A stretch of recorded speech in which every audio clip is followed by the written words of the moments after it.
is up? What is up, YouTube? Political family, or libertarian family. It is IK right here, aka the Libertarian Metaverse, and yeah, we are here to break some political philosophy and some historical context to give you guys a good daily dose of libertarian, insight. So yeah, let's get right into it, man. I've had like a lot to talk about in my past videos, and I have more videos coming up. But yeah, let's talk about anarchy and why I'm going to make the case for why anarchy is freedom, and why the state and why statism is naturally authoritarian. So give me 1 second. I'm trying to get something to get set up here, but I think everything that I've said in my previous channel, it should be easy to have anybody understand like what I'm about to give you guys in terms of information. But for what I believe in, for those of you that don't know, I'm a free market anarchist. I'm a anarcho-capitalist at best. People like to try to disrespect anarcho-capitalists. They think like it's a brand new philosophy that was created in the 90s or the 1900s when Murray Rothbard and all those guys came about. But that's actually not the real original ideals for anarcho-capitalists or anarcho-capitalism. Anarcho-capitalism was, introduced by the longtime, Asian thinker Lao Tzu in ancient China, and he actually did believe in free market anarchic trade, and certain aspects of him saying that the keys to absolute freedom is pure human decentralization. And what that means is that well, I'm just paraphrasing that, but I'm pretty sure during his time frame he probably explained it in a more philosophical sense. But what I can definitely say as far as what Lao Tzu and his teachings were very, very, how should I say, they were very libertarian driven in certain cases. Obviously, he lived in a very tyrannical period of his own, in which that was obviously during like the Asian War, or the rise of the Asian empires, with the Chinese Empire, Japanese Empire with the samurais and the shoguns and the Japanese terracotta soldiers and all that. But I think that the best ideals of libertarian anarcho-capitalism is definitely shown in the ancient time frames, where you had people out of the certain civilizations, like the Jewish civilizations, where they had like writings in their like I forgot what they were called, Tamils or Tamil. I think that was like the language that they used. They called Tamil. I forgot what that's called in the Jewish meaning, but Talmud is a study, but it's a generic term for documents that comment and expand upon the Mishnah, repeating first work of rabbinic law. So yeah, I mean, either way, like, I mean, I can't go back and find the research for it, because it's more of like a higher breed of knowledge that I would have to get into. But there's been thousands of years backed with libertarian free market anarchism being promoted by many different believers of that, certain historical tribes that had that mindset. And obviously, when people say, oh, well, libertarianism is not, that's not comparable to human life. People don't live that, live that mindset. And how are you going to expect people to get along with one another, blah, blah, blah. And I think, honestly, like, the reason why people that think about statism, to think that statism is like the only thing that keeps mankind, somewhat together, which isn't true, because mankind is very evil to one another. But to my understanding, the status that keeps saying that mankind will never get better because X, Y, and Z, people are hurting one another, people are deceiving against one another. And the thing is like, the reason why these people get to this level is because of, distrust. And on top of that, people disrespect each other in a very hard manner. And I think the problem is that when you think about it, you have a lot of people in this world that do think very, very different with one another. But it does not mean that everyone is a bad person. See, now, there's bad people everywhere in the world. It doesn't matter if you need to have a state or not. Bad people will exist in some form or manner. But you can massively reduce the amount of bad people in your area by having a proper reputational system to handle human populations that do wish to do harm. And I think the problem that we as humans don't understand is that not everyone's a bad person. Like, wherever you go, like you going to the store and getting groceries, you can't assume everyone is a bad person. Granted, if you go out to a really shady area where people have bad intentions to do bad things to you, you should not be going to that area. You should very well be in your rights to to attack whoever tries to hurt you in the event of you being a potential target, in which I wholeheartedly believe in that. I believe in, the golden rule of do not do to others as others would do unto you. So that's really common in any form of human psychological thinking. But I don't think everyone's a really to me, I don't think of anyone that I run into in public as a bad person until you start something with me to make me think that I would have to go berserk to kill somebody out of my way to think that you are a bad person. And that's really where, the line of distrust is created within statism, because people of multitudes of generations that have been ruling in status power, they're wired into teaching their own people to divide against one another. That's why when you look at all these state empires falling apart over and over and over, why is that? That's not because of anarchism. That's because of the state.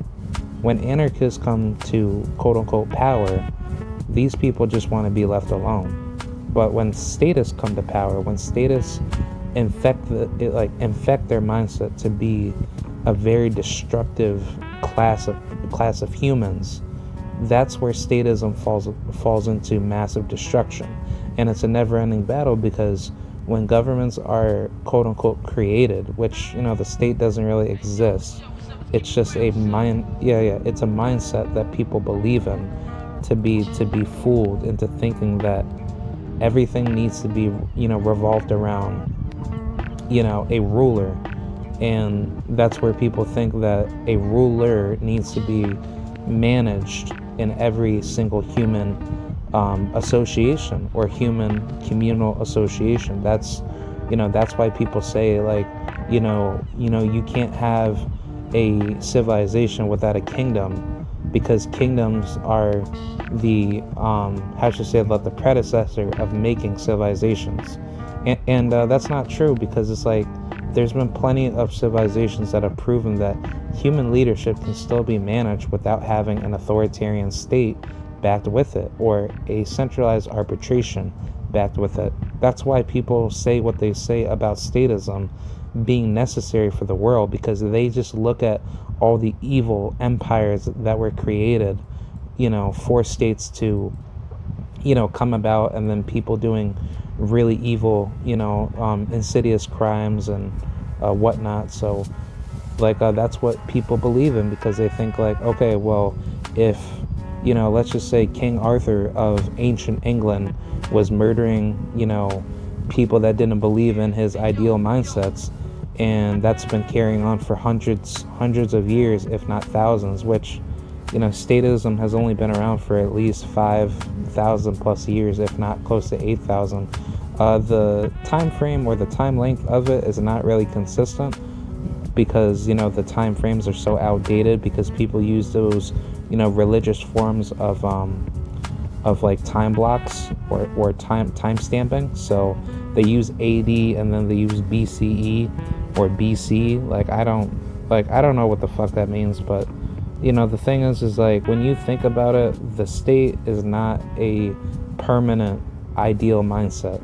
The state has not been able to maintain its power that people say that it's been around for. And honestly, when you think about it, we live in an everyday anarchy. That's how I believe it in my libertarian views. Everywhere you go, you are a anarchist of your own lifestyle. Your world is what you make out of it every single day. But when you start invading other people's lifestyles and then you try telling people what to do, then that's a early practice of statism. That's what statists are born to think about.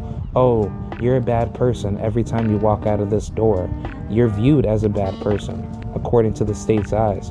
We must tell you what to do. We must tell you how you manage your property, how you're able to eat every day, how you're supposed to take your medicine or take your whatever products that you use every day. Like these are your everyday life amenities that you attend to, that the state doesn't like you doing.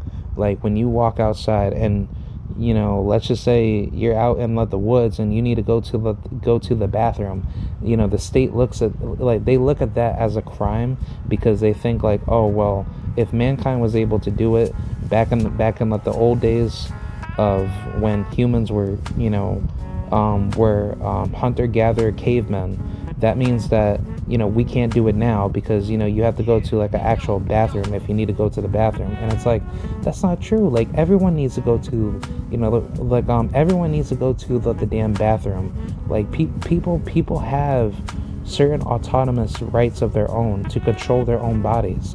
Otherwise, if we were all the same thing, like if humans thought the same way, and this whole world would be a massive like mankind, if humans were not to think differently from one another, this whole world would be destroyed, and humans would be absolutely just bored and fucking depressed.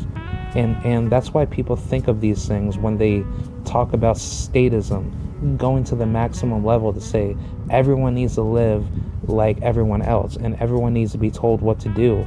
And honestly, that's really how statism really evolved to be a much disgusting and much ass backwards philosophy, because it's not a real everyday life mindset to live, because it doesn't apply to human life.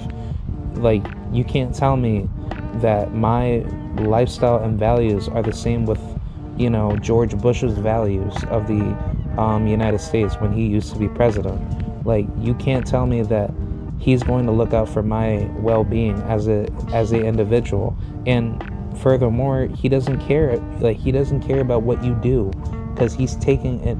He decided to come into power in that time frame as a political ruler to tell you what to do. A sane individual human being that wants to live your life as much as you want and not be told what to do until the state comes into your property, knocks on your door, and tells you to bow down to them because they have the gun to point at you. So that's really why statists think the way they think, because to think that mankind is so evil and we all have to tell each other what to do. And honestly, that's how countries just constantly have issues with one another, because they want power, they want to expand, they want to go after people, they want to hurt people. That's how nation states constantly keep getting broken up into different lands, different identities, different political associations. So honestly, that's really how, when people talk about race and talk about all these other political issues, like these are all issues that are created by the state. And I think honestly, when people understand the whole meaning of anarchy, because if you don't know what anarchy is, the definition of anarchy is without rulers. Anarchy is derived from the Greek word anarchos, which is without a ruler. So if you just put out what the word in layman's term, it means to separate, without a political rulership. or to be independently, autonomous of your own lifestyle. And, at first, people try to say anarchy, is a chaotic word, and it's really not, because when you think about it, it's just a lifestyle that people live to not have a political ruler telling them what to do. See, now the status retarded definition of anarchy is that they say anarchy is a that's a worldview where people believe in no rules and just pure chaotic, demolition to tell people what to do, live an authoritarian lifestyle, and then criminals can rave all over the world and just tell people, when they can sleep, or when, basically, it's a much more it's a much more barbaric version of statism, but at a much higher level, because they think that, okay, well, the statism that you're going through now in your authoritarian country, and let's just say China or Myanmar or Burma, they think without the government, criminals can just rave happy, and they can just take advantage of you and they can kill you, because that's how they think. And they think that without government means that we have rules, we have structure, and without government, who's going to pay for my roads? That's the stupid argument that statists will always go to. But the thing is that it's not true, because it's we have many examples showing that statism is a very it's a non-controllable ideal that people are brainwashed with, and that's how people come about out of their way to think that without government, everybody would just hurt each other and just murder one another, because that's how everything would go down. And it's not true, because it's there's plenty of examples of anarchy shown in the world. The problem is just that you have to think about what made people turn to statism in the first place.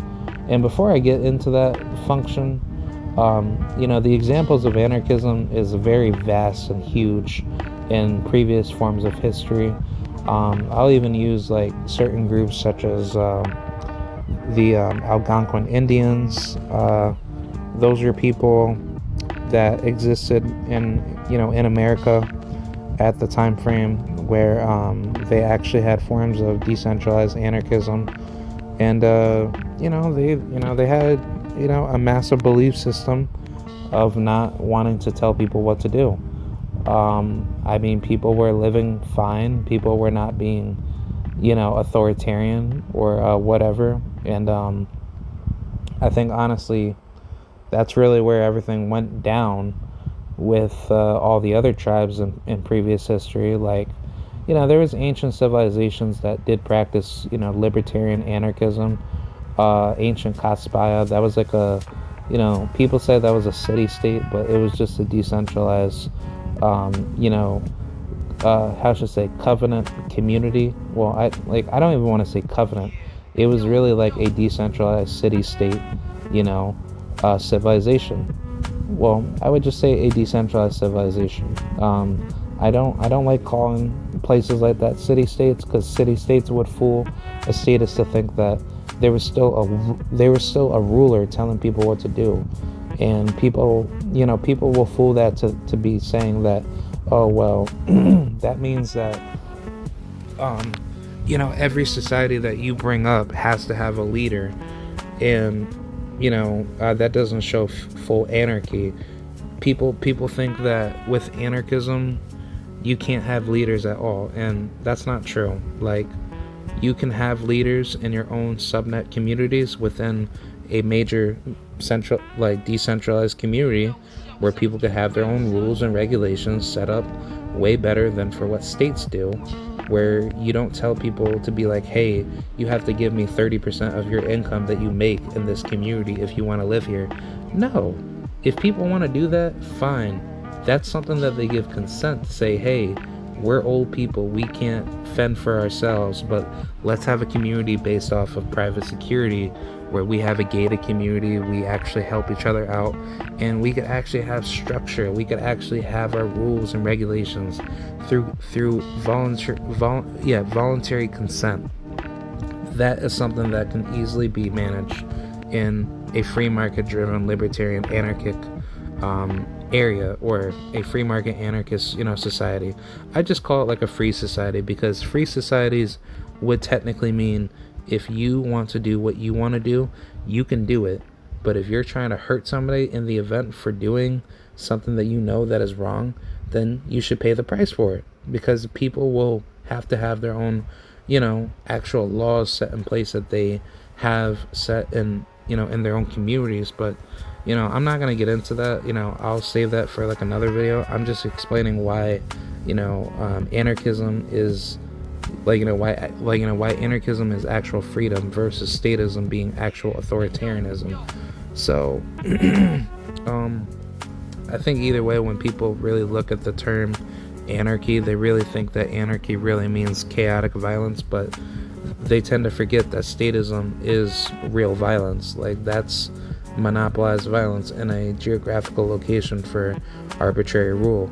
So when people talk about anarchy, they're not being honest about the term and definition of it, because if they were being honest about it, they would actually do their job. They would actually do what they're supposed to do. But that's not how it's supposed to be, because if the state is there to protect you, then the state should be there for everything that you do to actually be successful. But honestly, that's really what the bigger issue, that everything is set up to be. And I think that's what people really fail to understand. The state is not a protective agency. They have done a lot of evil within the thousands of years of its own existence, of what a state is perceived to be looked at. And that's how people look at the state, to think that without them we can't live peacefully, and we're all going to just be eaten inside out if we don't have a state. And that's not true, because there's plenty of examples of anarchic decentralized civilizations that have done way better, and humans have been around for 200,000 years. So the existence of humanity has been around way longer, showing a lot more forms of decentralized anarchic civility that was way better compared to the state. But whenever the state has, whenever any government institution has been formed to turn into a massive powerhouse state, what happens? New rulers come into place. People want power. People want to expand. People want to tell people what to do. People want to make up all these weird laws and regulations that people say, oh, well, you have to vote for these laws. You agree to the social contract and all this other bullshit. It's not true. Because if it was true, you would have been, you would have given consent to actually live in that environment, to be a part of that society if you wanted to. But that's not true.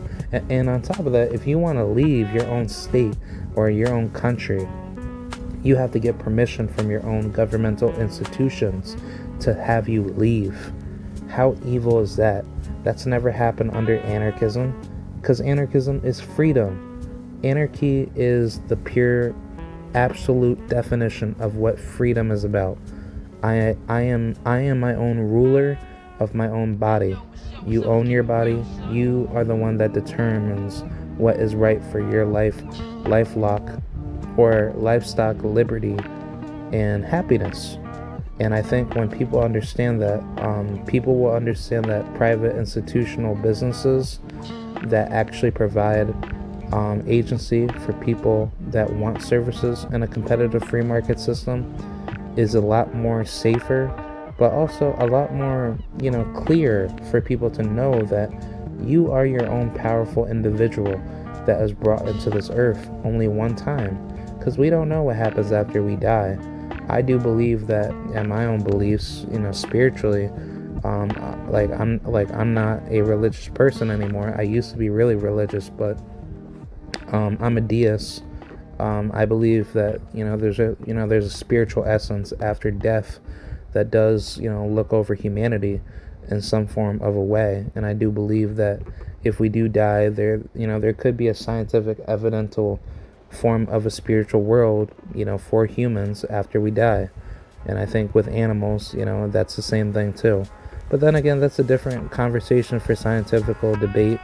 But I think honestly, with the life that we live, it's not fair for us humans to go through authoritarianism when we're born into a world that's an open world, free, like in a free society of its own. The world is free, based on its geographical, viewpoint. But for us humans, we don't look at it to be free because we're not opening up our eyes to the wrongdoings of what we believe in.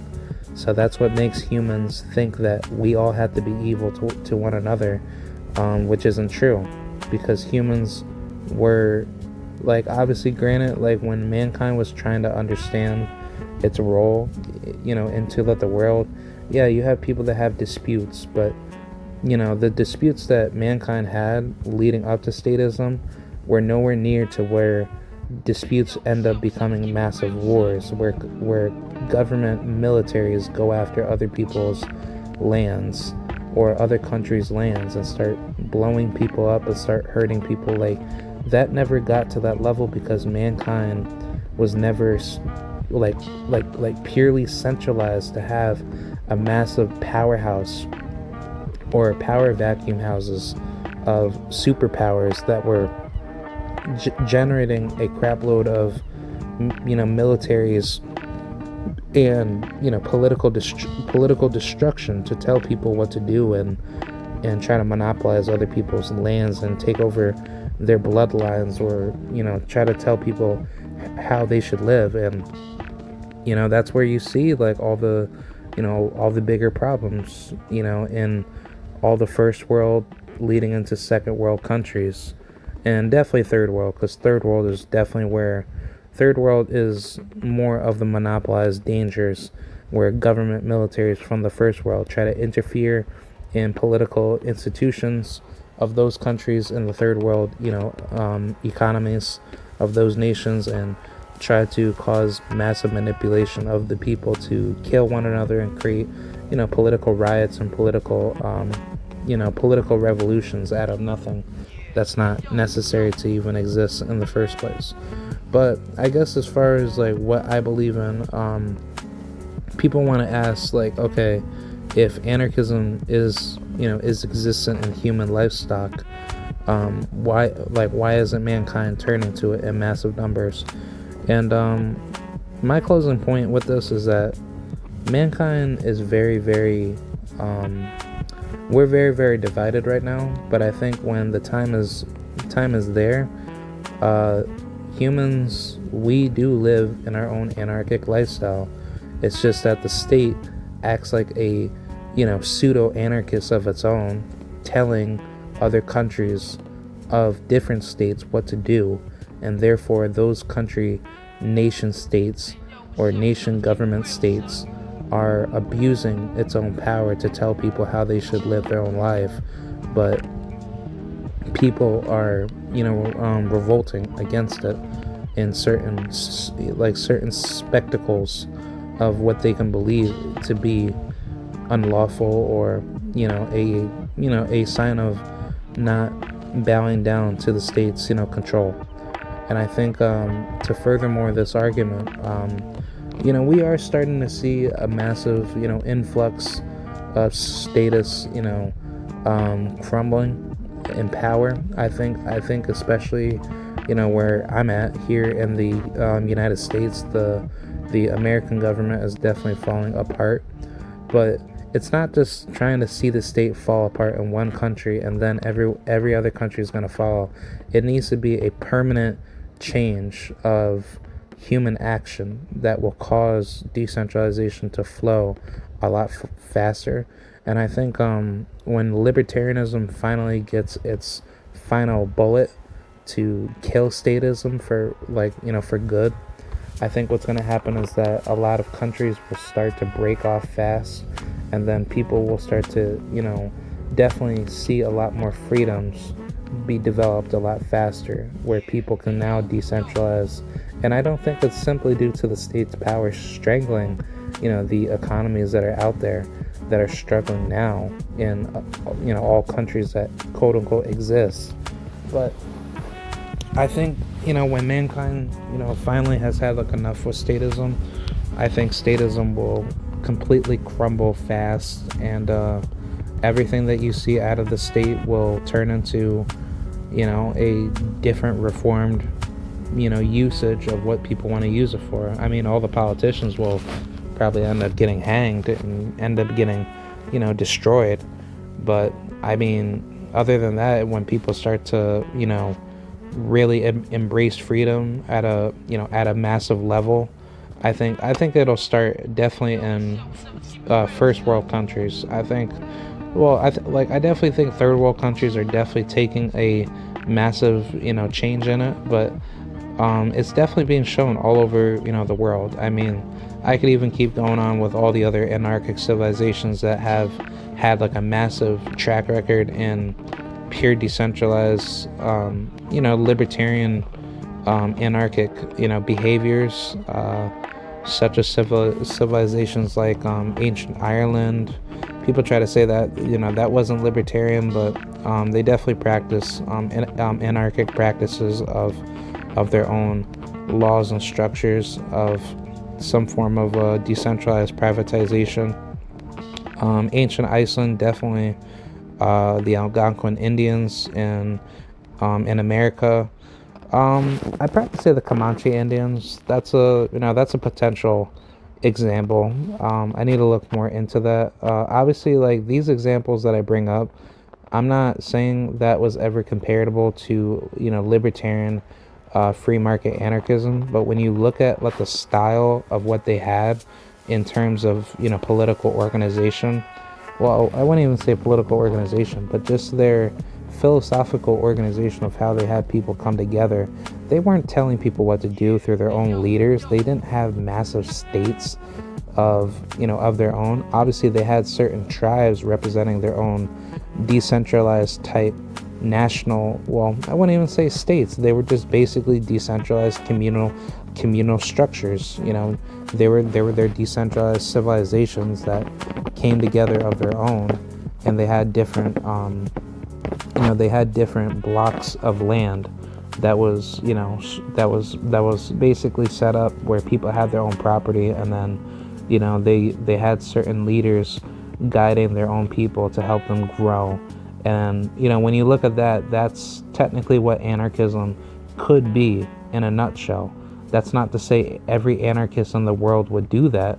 Obviously, when people talk about like anarcho-communists and all those really psychopathic driven people, those aren't anarchists. Those people are just evil, violent people that don't have a means to go against the state. They're just basically masking as wannabe freedom crying people when they're really not.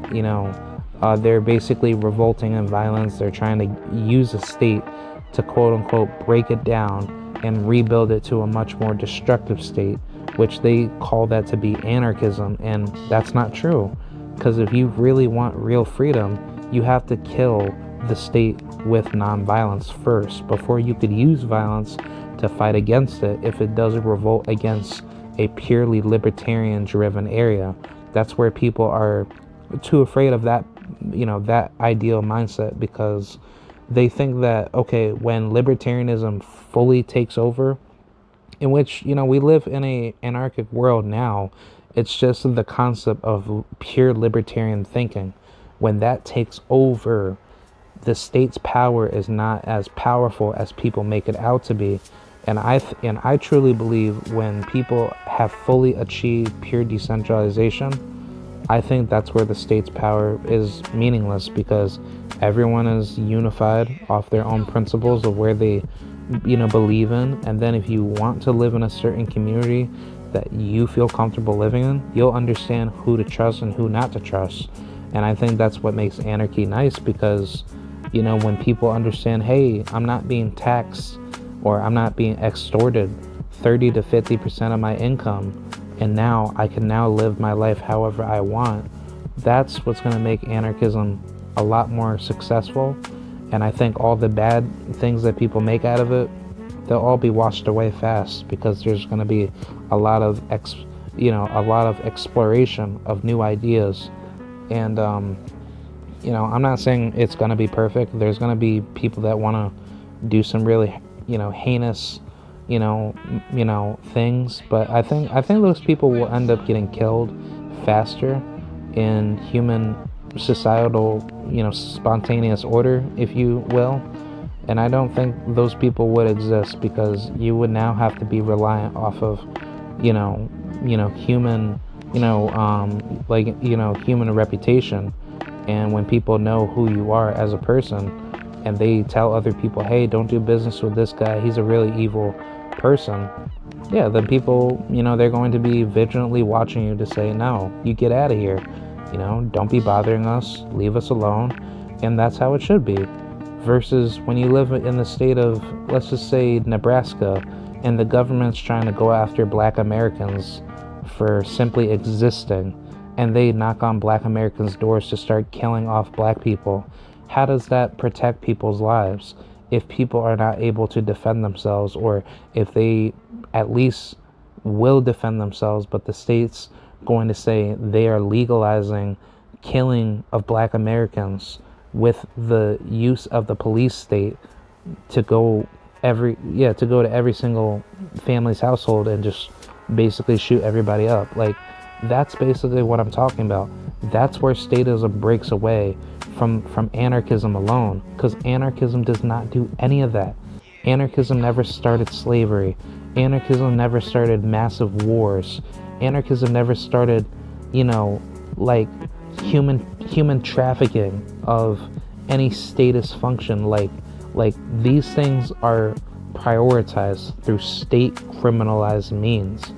And I could keep on going, but I'm not really going to keep continuing on this. But either way, when you think about it, like, anarchy is supposed to be the justice to go against the injustice. And when people look at the word, they try to flip it to think that the justice would be you having no rules and nobody cannot, manage, one another's life. And that's not true, because in multiple societies that did practice it, they had rules. These people wanted to be left alone, and they weren't telling people, hey, you need to give me 30 to 50% of your income, because they weren't doing that. These people were doing things to help each other out. And when they offered services and offered help to help other people out, that's what made the ideal flourish a lot more. Because obviously it's not pure anarcho-capitalism in all these, decentralized, anarchic civilizations that were flourishing at one point in time. And they're still around. It's just that people don't talk about them too much. And the very few societies that are out there, like ancient Zamia, I think that's a place out in ancient China that has existed for a very, very long time. And the Chinese government cannot take that place over, because it's literally a decentralized rural section of China where the army itself can't even go in there, because the people have like a massive coalition of their own where they look out for each other. But then again, that's something that I would have to do research up on. I don't think they're purely modernic, and what I mean by that is that they're not heavily advanced yet. And I think obviously if people want to live like a certain rural lifestyle in an anarchic world, I mean, there's plenty of mindsets that people can get into in creating their own communities. But I think honestly, when when it all comes down to it, the laws of spontaneous order will kick in, where people will start to understand what their niche of lifestyle will be. And you're not going to become financially restricted for what you do. People will still exercise all the everyday life things of what they want to do, It's not like you can't go back to New York City no more, because New York City is going to become a, violent area where everyone's just going to think, oh, well, no government, I'm just going to come out of my way and hurt people. No.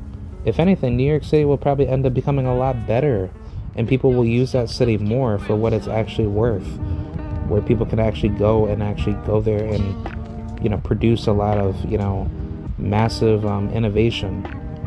And actually, I think cities will be used more as a working center versus using it for any means of, taking advantage of people's lives, and thinking big cities with no government rule would just mean absolute chaos. No, that means services will be available more. That means no government strangling to tell companies what they can or cannot do. That doesn't mean Disney has the right to start shooting people and creating their own private security unit. No, that doesn't even happen, because if it were to happen, it's just it'll just fall apart real quickly, and other people would want to band together to say, no, you can't do this. And that's not good for any company to do that, because no company will ever do that, and they can't do that, because if they do that, that means that they're no longer a company. They're trying to act like a state now, and then they think that they can have more power than everyone else. And honestly, statists try to find a way to break the mindset of libertarian anarchism, to think oh, well, what would happen in this whataboutism and that whataboutism. And that's just stupid, whataboutism culture that a lot of statists sadly have, because they don't think things out, and they just try to throw something to the wall and hope that some counter argument can stick to say, well, this is the reason why statism needs to be around in the world. And it's it's not true. So in closing statement, I think anarchism is a great philosophy, and obviously it's technically libertarianism. That's really how it is, with pure full-fledged anarchy. Anarchism is freedom, and statism is a curse of absolute destruction. And why am I saying that? It's simply because that no man, woman, or child has the right to tell you what to do. You are born into the world being being obviously not controlled by anybody other than your parents that created you, but you don't have an authoritarian mindset when you come into the world. You are neutrally brought into the world as a gift from your parents that wanted to have children. But as you get older, that's where the mindset of statism probably got bred into people that were broken families, and unfortunately that's where you get all these paradigm shifts of certain status ideologies that were going back and forth, because it's all broken mythological ideas that made people more divisive and more centrally divisive, to use it for a sense of going after people. So yeah, that's pretty much what I have to say. Hope you guys enjoyed it. I just figured I drop my little red pill on anarchy, or more like the yellow pill. I call it the libertarian yellow pill.